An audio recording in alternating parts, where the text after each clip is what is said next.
राजस्थान के पूर्व मुख्यमंत्री अशोक गहलोत ने सोशल मीडिया एक्स पर लिखते हुए कहा कि देश और राजस्थान कहीं भी कांग्रेस में गुटबाजी नहीं है। कांग्रेस में एक ही गुट है। सारा भ्रम दूर हो जाना चाहिए और इस तरह के सवाल में कोई आधार नहीं है।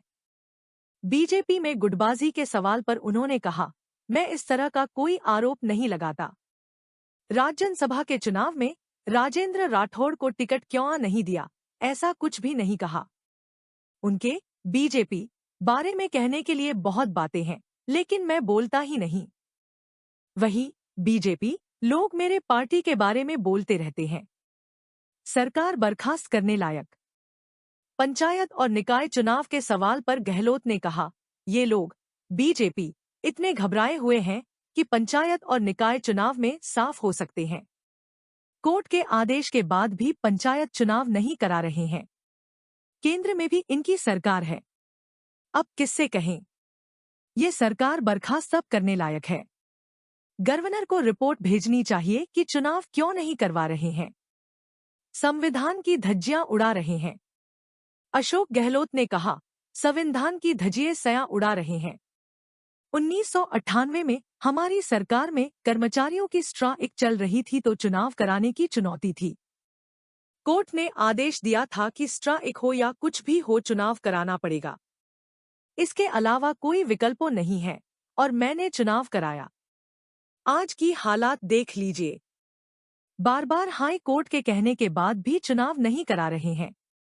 सीएम भजनलाल पर निशाना साधा। अशोक गहलोत ने सीएम भजनलाल पर भी निशाना साधा। उन्होंने कहा कि भजनलाल को गंभीरता से नहीं लेना चाहिए।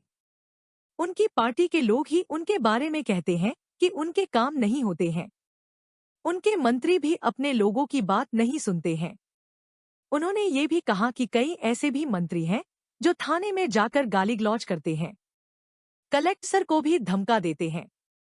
गहलोत ने कहा कि किरोड़ी लाल मीणा कहते हैं कि एसीबी दबाव में काम कर रही है और उनके खिलाफ एसीबी झूठा मुकदमा बना रही है। जिस सरकार की ऐसी सिन्हिति हो, उसके मुख्यमंत्री के बारे में क्या कमेंट करें? गहलोत ने आरोप लगाते हुए कहा कि भजनलाल मीडिया के सवालों का जवाब नहीं देते हैं। उन्हें मीडिया से बात करना चाहिए। कई बार मीडिया उन्हें जमीन की हकीकत बताएगी, इससे उन्हीं को फायदा होगा। अशोक गहलोत से सारी बातें पत्रकारों के सवालों का जवाब देते हुए कही। इसका वीडियो भी उन्होंने अपने सोशल मीडिया अकाउंट एक्स पर पोस्ट किया है। देश दुनिया की हर बड़ी खबर सबसे पहले और सबसे सटीक जुड़े रहिए SNN चैनल के साथ।